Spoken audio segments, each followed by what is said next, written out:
Welcome back to BBB Sharing. My name is Paris Lape, and I am a podcast host here. Today, I have Kelly Colthorpe, owner of Happy Tailz, here with me. She has been the owner for 8 years. She is a behavioralist and trainer. Thank you so much for being here, Kelly. Thank you for having me. Yeah, so Happy Tailz. Tell us a little bit about your business. Yes, so Happy Tailz has been around for 8 years now. I've been training for 14. I do house visits. Really, it's anything from potty training all the way to off-leash training and everything in between. As a behaviorist, I do specialize in skittish, abused dogs, giant breeds, but as well as fear reactive. That's probably one of the main things I've been focusing on recently. Tell us a little bit more about what positive reinforcement looks like. That's a great question. Positive reinforcement entails no force intimidation, no electric collars, no prong collars. At the end of the day, it's giving the dogs the right tools and showing them what they need to do. So there's leadership roles, and it entails mostly muscle memory, just like how you ride a bike. There's steps to it, right? Mm-hmm. Mm-hmm. So that's repetition and consistency. Yep, making sure you have the right breed that fits your personality. Make sure you exercise. That's crucial. And socializing. Socializing's so important. How early would you say it's important to socialize your pet? Right off the bat. You don't throw them in the lion's den, but you do work your way up. You know, I start as young as 8 weeks, nothing less, because, you know, nothing should be less than 8 weeks old anyways, breeders. I can't say that. Was that bad? No, it's fine. So I start as young as 8 weeks training, but also socializing. You do have that year for most breeds. It's not true that you cannot teach all dogs new tricks, but they get more set in their ways. So that 1 year for socializing is crucial. Yeah. Anything and everything. You want to be a hiker, go hike. You want a dog to get used to the car, you better get them in the car before they're 90 pounds, and then they won't get in the car. That would be hard, like trying to lift a 90-pound dog. St. Bernard. It's way over 100 pounds. If they don't want to do it, good luck getting them in there. I worked at an animal hospital for a little bit, and one of the funniest things when every dog comes in does the least scary thing, and that's get on the scale. Mm-hmm. And trying to get like a 90-pound golden retriever onto a scale is not easy. Which is a good point, because actually a lot of that is the texture of the scale. It's slippery. Yes, so they're not used to it versus carpet. So that's why it's so important, you know, to get out and blenders, noises, squirrels, textures on the floor. Of course, kids, other dogs, cats. Yeah. My dog loves cats. She probably thinks she is a cat because we socialize so much for kitty cats. Oh, my goodness. And you train pigs, too. Yes. My pig is definitely my dog. Well, my dog hates to admit it, but they are best friends. Aww. He sleeps with me every night at the side of my bed with my cats and my dog. Wow. That's amazing. And especially with socializing a pig. Now, he's an indoor pig. So we started the second I got him. Wow. Immediately. He was potty trained in 5 days, but it took 2 years to get the trash can down. So that's a pig for you. Super smart. How old was he when you got him? So I got him from a hoarding situation. I did not know at the time that he actually had some bite marks on him. Oh, wow. So yeah, he actually had an abscess from one of the other pigs that was messing with him. So when I brought him home, I had to take him to the vet immediately. And then after that, he actually started learning all the commands that my dog knows, side by side, sit, down. He actually would have passed for a therapy pig. What? But I dropped the ball on not socializing with the car. Oh, no. Which is crucial. So when you have a 200-pound plus pig that does not want to get in the car, well, so that was the one thing I messed up on. I socialized them with everything, all my other animals, of course, people. But I did drop the ball with, I'm not going to lie, with the car. At least he can't be kidnapped. He can't be picked You can't pick him up. Yeah. And I would definitely hear it if anyone even attempted. If you haven't heard a pig scream, you don't know what a pig sounds like. Everybody in the neighborhood will know. Oh, my goodness. So what is the difference between like training a cat to a dog versus a pig? So really, at the end of the day, the reason why positive reinforcement works is because it is muscle memory. Mm-hmm. Once they do it once, their muscles remember it, and they'll do it faster and faster. That with the leadership roles, aka dog language, is how you get that automatic response, just like how you drive a car. So really, I don't force anything to do anything. If I push a dog down to sit, I'll be pushing him down for sit, especially in a high, distraction situation. The dog can't process that. They got to do it on their own. So it's actually just like you would with the dog. You just line up their muscles, whether it's a cat, pig. Now, granted, pigs can't see very well, so I did have to figure out how close I had to be to the pig for it to see.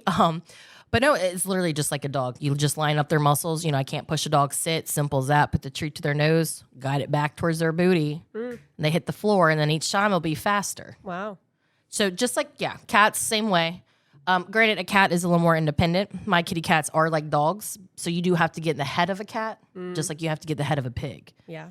But it's the same thing. You got to think it's circus cats. I mean, there are like 30-something cats running around, jumping through hoops, probably on fire for all I know. So, yeah. They're just as smart and trainable, but they're more aloof. And That's a very good point. So what I tell my trainer or my clients is a dog, very smart. Technically, a cat is smarter than a dog because a dog is very distracted. So they're, looking at the fly, A cat is processing what you're doing because they're calmer. So they're like, that's your favorite coffee mug. Boom. There it goes off the counter. Yeah. So, but at the end of the day, you can't force a cat. Good luck putting your hands on a kitty cat. Man, when they're mad, they could be way worse than a dog any day. But also I have a 200-pound pig. I can't force him out of the house. Good luck. Right. He's been taught all these commands. Yeah. So, what does a day-to-day in your business look like? How many clients do you see? Go over that. So I average normally about 3 sessions a day. I travel all over the surrounding areas of Richmond. So I could be in Beaver Dam. I have tons of clients out in Midlothian. It's actually why I'm here is because of my Midlothian clients. I have probably about like 800, 900 out there by now. Wow. So really it just kind of depends on the day, but most of the time it's 3 sessions. I could do 6 dogs or I could do 3. Now, my limit is normally 3 sessions because after 4, I'm like, what's a dog? After I've been driving around all the time. Yeah. I enjoy my job a lot, but, that is a whole hour dedicated to what's going on in that family. So, but yeah, so for the most part, I could easily deal with a pup that just needs to learn not to mouth, potty training. Or I could go all the way to fear reactivity and I might get bit when I come in that door. We'll see what happens kind of thing. Yeah. So let's go into the risks of that a little bit. What does that entail if you were to get bit or how do you prepare for something like that? You just aren't scared, to be honest. I've gotten that question a lot. They're like, well, aren't you worried about being bit? Yeah, that is something that's in the equation, but I can't be thinking of that. If I think of that, it's more likely going to happen. Dogs will smell it on you. But also my clients are moral. They have, they go with the positive reinforcement. So most of these dogs are just scared. They just need a confidence booster. We do not coddle them. We give them the confidence and the tools to understand that you're okay. All my clients laugh when I say this, but you're not going to die. And that literally in a dog, I deal with dogs that have PTSD. Yeah. And people as well. And vice versa is all about that energy. So luckily, I'm already talking to them on the phone. I do the right steps. So most of the time, knock on wood, that is not going to happen. But yes, there are tons of days, certainly weeks where I'm like, this might happen. But at the end of the day, if a dog is scared, I can fix that. The dog's just scared because they buck up more than an aggressive dog. Now, an aggressive dog, there's no questions asked. They're going to go bite that person or that dog. Fear reactive, I can fix that. That's why that socializing is so important. You have a year. And after that, it is what it is. That doesn't mean you can't make them well-mannered, but you can't normally trust them and just leave them hanging and go around the corner and think everything might be okay. And that all breeds. consistency. It doesn't matter if it's a little tiny dog or a giant dog. That's so important. So when it comes to training, how much of it is like, okay, I'm going to take this dog and do this work with him. At what point do you hand them off to the owner and you say, do you work with the owner? Do you... what does that look like? Absolutely. So it comes down to the owner. You want a good dog, you'll have a good dog. So I will always teach the dog. Normally we go over 2 or 3 commands at a time each session. And then once I teach the dog, I immediately have my client do it because it's a muscle memory for them, just like it is for me and the dog. So I want to make sure that everyone's on the same page. The dogs already know it. But also, you give a dog an inch, she'll take a mile in certain situations. So it's important that the client has that muscle memory down too, because it really is between them. I bring everyone in the middle. So the dog knows what you want, because most dogs are just in la land. Now, granted, some of them look at you like, why? That's where I come in. However, most people aren't thinking like a dog. That's definitely where I come in. So I bring everyone in the middle. So the dog knows what you want, but you understand what's going on in their mind. You're the translator. Absolutely. Sometimes I'm a therapist. So, I get dogs. I'm like, guys, there's a fly that just went by. They can't hear you. I had a puppy the other day that couldn't even sit because he kept seeing his shadow. had to rotate him so he wouldn't watch his tail keep wagging. That's a puppy. How often are your owners like scared of their own dogs? Does that ever happen? Unfortunately, there are some situations where people have seen some situations. The new thing is reactive dogs off leash that should not be off leash. Not my clients. I've actually had a handful of dogs recently that have gotten attacked. Wow. We won't even get into those details. So it's more so they kind of have anxiety because of what they've seen, and then the dog has anxiety because of that. Yeah. Most of the time, it's a good question. I guess sometimes they're scared, but for the most part, I'm dealing with dogs that are just scared. So most clients understand that they're not pushing them. But there are some that like I said, I'm kind of like a therapist, and I'm like, well, this is what's going on in their mind. Trust me, if they wanted to do it, they would be doing it. This is the worst situation you're in. But that's a good point, is I'm actually bringing my clients' confidence up too, because it's the energy. Right. If you're nervous, the dog's nervous. But who's not going to be nervous seeing a situation that they never thought their dog would be doing? Right. And that's because they're too scared. They will buck up way more than an aggressive dog. So I get it. I mean, I've seen everything. And that's one of the big things you do is build trust between you and your pet. That's the most important thing. So I just had a man earlier that I just talked to. He goes, well, when do you want to start? I was like, okay, well, I start nothing less than 8 weeks old because it is illegal. Everything should be 8 weeks plus. I always recommend a week for them to settle in with the pup. Yeah. So the dog, start showing you their true colors. I need them naughty. I don't need them exhausted and on their best behavior. Granted, some of them, it's like the teacher, they will be on their best behavior when I walk in. But, so normally after that, we hit the ball and we just start running. So yeah, I mean, within 3 sessions, the dogs do know every command: sit, look, stay, come, leave it, off, really everything except a good old heel, because that's more advanced. I'm a tyrant. I like about 10 to 12 commands in a row at that point for a treat. Well, great. You're not done with it. That's your basics. Now we got to work on impulse, because that's what a lot of people stop at. They teach them the basics, but they don't start on the next step, which is impulse control. Go into that a little bit more. What does that look like? Giving them the tools to understand to control themselves. So I give them that. So a good old stay, for instance, I got a wiggle butt. We teach them focus commands, but I like it when a dog flinches and then they correct themselves on their own. I don't want to have to always tell you what to do. I want you to put it together. Right. And then it becomes a muscle memory. And then they're more likely to do it again with higher distractions. Yeah. But, these dogs that are so-called fear aggressive, they've been thrown out the car window situation. People have been picked up on the side of the road or they've been put in the pound and they're terrified. It's not like they're trying to be. People have neglected their socializing or have done certain things that I'm not even going to get into that has scared the bejesus out of the dog. Just remind everyone, they have high pain tolerance. They can't feel it when you're hitting them. What is the difference between a behaviorist and a trainer? So trainers are going to, be in that category where they can help you with potty training, the basic commands, of course, some impulse control, agility, service training. However, a behaviorist is going to be the one that you need when you have a dog that has high anxiety, separation anxiety, has PTSD. I deal with dogs, unfortunately, have been tied to trees for years, like these hunting dogs, and they come inside and they don't even know what slick floor is. That's when you need a different category. So, and that's really focusing on the root problem, which is anxiety, and getting to the anatomy of the dog, but also giving them that confidence, not coddling, that confidence of understanding when you're with us, you're good. Now, to be honest, I don't want a dog just run up to everyone and anyone. I need a dog that's going to check with me first, understand their surroundings are safe before they just go up to that situation. So as a behaviorist, I'm thinking A all the way to Z, what's going to be coming. So we nip it in the booty before it even starts.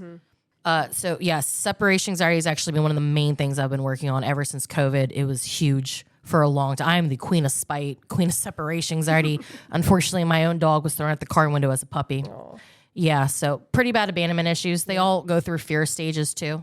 So some people during the socializing are missing these fear stages where it's so important to get out there. Don't go to a dog park. That's not what I'm saying. But you get them exposed to certain things. Blenders, of course, you work your way up to a lawnmower. You don't wait until they're 10 months old and all of a sudden you take them out and it's springtime and lawnmowers are everywhere and they're traumas. Yeah. Yeah, you got to work your way up to it. Right. So we've learned a lot about your day to day, which is really great for anybody who's looking to look into your business and hire you. But I'd like to go into your background a little bit more for anybody who might be interested in entering this field. How did you get started? What made you go, I want to, be a trainer and behavioralist? Yeah, so I started liking animals when I was 3. It was a clear passion of mine. I was a kid bringing home spiders. Oh my goodness. To my mom, and she's like, how about you go play with the doll, and I'm here rolling around the mud. So, I just been in my blood to always love animals. You name it, I love it. So when I went to right before college, my junior year in high school, I decided to go wildlife biology instead of marine biology.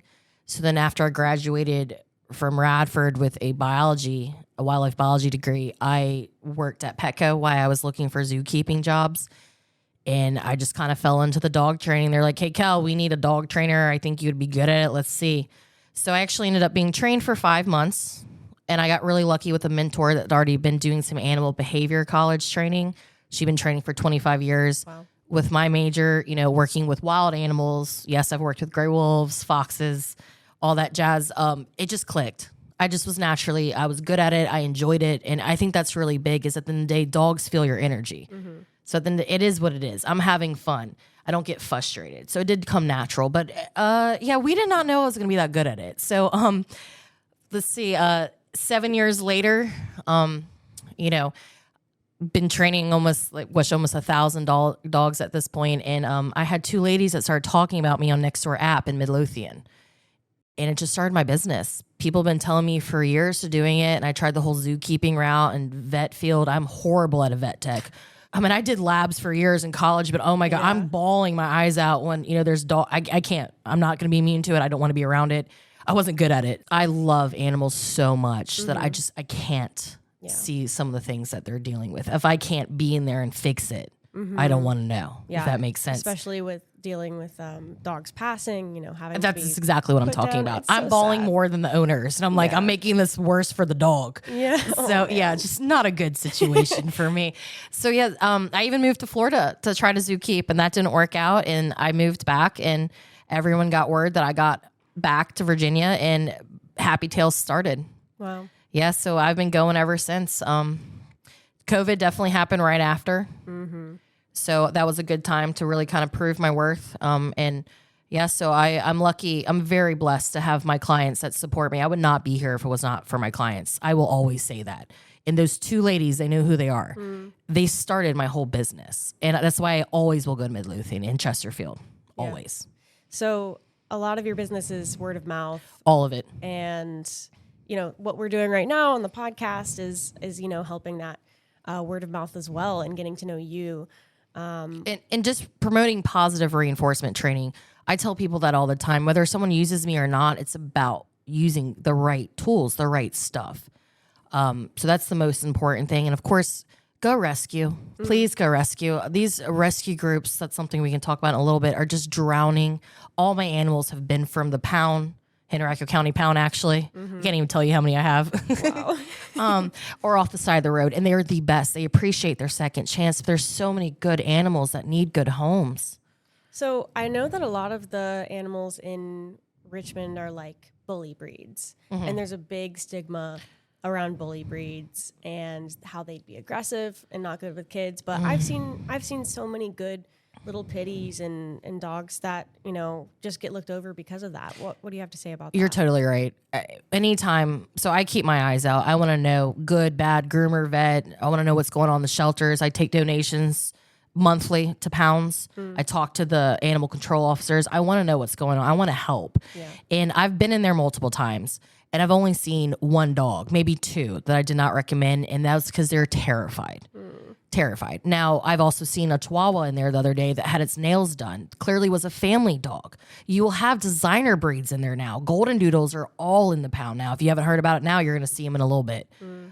Really, at the end of the day, it does come down to the owner. That is the truth. If you're a good owner, you're going to have a good dog. Like I said, that socializing is true. You do need to socialize. Now, unfortunately, Michael Vick messed everything up. These so-called pit bulls, by the way, a pit bull could be any bully breed. Could be a Frenchie, could be an English boxer. But a so-called pit bull is actually American Staffordshire Terrier. We bred them back in the day to be nanny dogs. They were bred off the original pit dog from Staffordshire. Now, they would never hurt these kids. They're bred to be good with. I mean, I've seen them get smacked in the face and spit by a child, and they just turn around like it's no big deal. Remember, they have high pain tolerance. Yeah. But we stuck them out in the field so we could go work, and then they were their nanny dog. Unfortunately, people have been misled with certain stories. Now, granted, any dog, if you do not socialize and do the wrong things, of course, I'm sure you haven't heard about the Dalmatians, correct? Dalmatians, what is... Exactly. So media will choose who they want to talk about. So, of course, Michael Vick, everyone jumped on that. But Dalmatians were actually, they stopped breeding them a while ago, which is pretty big if they actually put it on pause. Wow. Good example, Dalmatians 101 came out. Everyone went and bought a Dalmatian pup. Right. They're not good with kids. They are coaching dogs. And then you have a brand new, never even had a dog before with 5 kids and a Dalmatian pup not doing the right things. You're going to have certain situations. Unfortunately, all you do see is pit mixes, and it breaks my heart because most of them are mixes too. They just, some of them aren't even what you think they are. They just look like it. Right. And then they're being passed up when they deserve that second chance. I work with so many, and they're amazing dogs. They have good owners. Sometimes, yes, dogs come with baggage. That's my job to help. So if anyone's ever on the fence, there's tons of people that can help them. They just need the right person. So that's actually the only issue I have with my job is hearing that there's someone wasn't like me out there. Unfortunately, we're told the misinformation, misguided. Yeah. And then they have more of a problem. We could talk all day about what breeds are good and bad, but ultimately it just has to do with the owner. Absolutely. And you need to look at what fits your personality. If you want to be more of a couch potato, then get a chill dog. Right. If you want to go be a runner, go get a border collie. If you don't want to run miles a day, then don't get a border collie. So it's really just doing your research and finding what fits. But I always say, look at health, personality, and then looks. Looks should be one of the last things you look for when it comes to a dog. Just because it's cute does not mean that works for your family. Definitely. There are a lot of dogs that might not look that cute that would do the world for you. I always tell you can't buy loyalty. You get that in a rescue dog, though. I love seeing those little scruffy dogs. They're like little small, they have one eye open and their tongue is sticking out. They're the best. That's actually the new thing is taking care of overlooked dogs and taking care of senior dogs. I can't wait to help with that. The second I move, my plan is to move to Goochland, and Happy Tailz is going to expand a lot. Agility, scent training, doggy daycare, group classes, puppy sense, you name it. Of course, I'll be doing house visits for a little bit, but yeah. So it's going to shift, but I can't wait to give good old dogs a good home. Yeah, definitely. To pass in, if that makes sense. So let's talk about your growth. You're moving out to Goochland. When are you going to be launching that? Good question. So I've already been packed for 2 years. So hopefully in a couple months is the plan for sure. The goal is definitely Oilville. Being off 64 near Oilville, I'm in the middle of Charlottesville, but I can still make sure I take care of the Richmond area. I've been as far as, I've been in Williamsburg. I've been to New Kent. I've been all the way to Fredericksburg. But having a home base, I want to make sure I can help other people. And Charlottesville people are willing to drive all the way to Oilville. That's not a problem for them. So how can people get a hold of you? So, I'm everywhere. Google, Facebook, Instagram. It is Happy Tailz with a Z, not an S. And, of course, they can Google me, find any reviews. But, heck, you can just ask around. You might know someone who knows me. I actually heard the other day in Powhatan, someone was getting their teeth cleaned, and someone was like, yeah, I know Kelly. And then someone else came around the corner and was like, clear, like, yeah, I know Kelly, too. Yeah. I love to hear that. I love that. That makes me smile all the time. So, I always say ask around. You never know. And if you ever see someone out in public that's doing an that might be my client.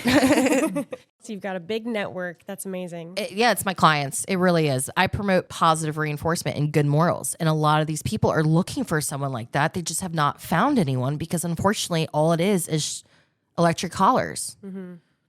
So, and especially as behaviorists, I'm already warning people that is only going to make it worse. It might be convenient, but it's not the solution. It doesn't fix the problem. Yeah. The second that collar comes off, it's a different dog. But remember, I'm dealing with dogs, especially the new thing is bred and dumped. We just passed laws in July. I cannot tell you how many dogs, especially designer dogs, were bred for years and just dumped, been outside their whole lives, and they're being misinformed with a dog that's terrified of a crate, but the crate's the only thing that's getting its safety. And then someone's being told to shock that poor tiny cavapoo to get out of the crate. Yeah, sad. You know, it is illegal in European countries for a reason. Eventually we'll be on top of it too. Yeah. Well, I'm looking forward to that day, and I'm looking forward am to too. seeing what Happy Tailz is going to do in the near future. Thank you. Thank you so much for coming out. Thank you for giving me this opportunity to just talk about adopt, don't shop, and positive reinforcement. Like I said, whether people want to use me or not, do your research. So it's a forever thing. Yeah. So I love my clients, but I don't expect to ever see them again. They know what to do after they train with me. That's the goal, one and done, right? We have fun, but I definitely mean business. So most people definitely tell you that. You don't want to come back. That's the goal. Yes. It's just like a good vet. They're like, I don't want to see you again until next year. So thank you so much for coming out. If all the links will be in the description of this podcast. If you're on YouTube, make sure to like, subscribe, and check us out on all of our Spotify, YouTube, Apple, wherever you get your podcasts, really. And make sure to follow BBB Sharing and what we're going to do next.